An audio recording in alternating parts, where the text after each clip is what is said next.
Yo, what up, guys? Froch versus George Groves, approved by IBF for November 23rd. This is E-King Fight News, and we got ourselves a tremendous fight here.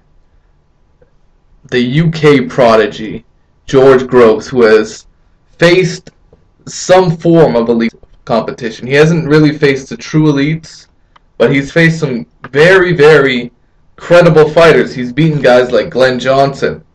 Yes, an older Glenn Johnson, but he did beat, a legend of the game. And Glenn Johnson's one of them. Former fighter of the year. James DeGale, he beat him by majority decision in a very close, hotly contested fight back when DeGale was 10-0.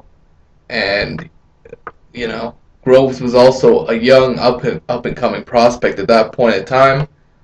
So far, Groves has been matched in very well and has been dominating opposition recently, knocking out Dario Balmaceda, I don't know, Bakar Barakat. These guys are pretty much his out of his last three opponents, two of them were pretty much bums. Let's face it, 37-13, 11-6.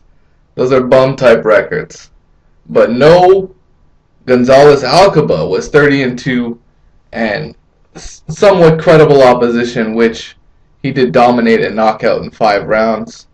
Froch, we all know who he is. He's faced the elite of the elite. He's faced the best in the division. Andre Ward, Miguel Kessler, Arthur Abraham, Andre Durrell. The list goes. He's faced almost everybody that there is to face in the super middleweight division, and that's why he's left with a young, hungry UK prospect in George Groves. This is an excellent, excellent fight, and thankfully George Groves was anointed the mandatory, and now the IBF is pretty much forcing this to happen. And Froch has said in the past that he doesn't want to vacate his IBF belt.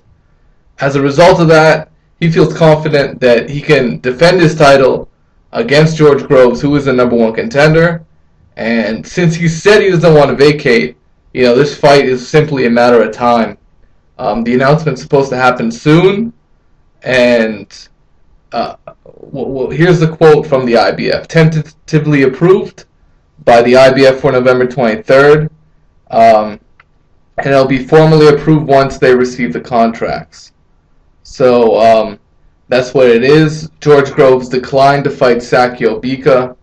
And I really think his style will possess a lot of problems for Froch.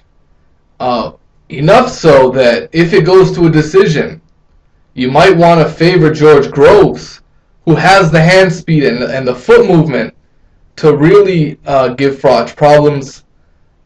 This really reminds me of Bull versus Matador. This is kind of like, it's not like Sergio Martinez versus Chavez. It's not really like that fight, but it could be like Miguel Cotto versus Antonio Margarito, if you know what I mean. George Groves will use his foot speed, his hand speed, land the cleaner, accurate punches, but he might overextend himself with his. He might be too excited in there fighting a legend like Froch. He might want to get rid of him early, or he just might, depending on how this fight goes. If he gets overconfident, it could be the worst thing that could ever happen to him, because Froch is always calm, he's always poised, he's always ready to take you out at any given second, right? So this is what makes this match so excellent. And November 23rd, boxing in fall is shaping up to have like a crazy schedule with so many excellent fights coming into the fall. Man, this is like one of these, it's like a renaissance of boxing, really. It's tremendous.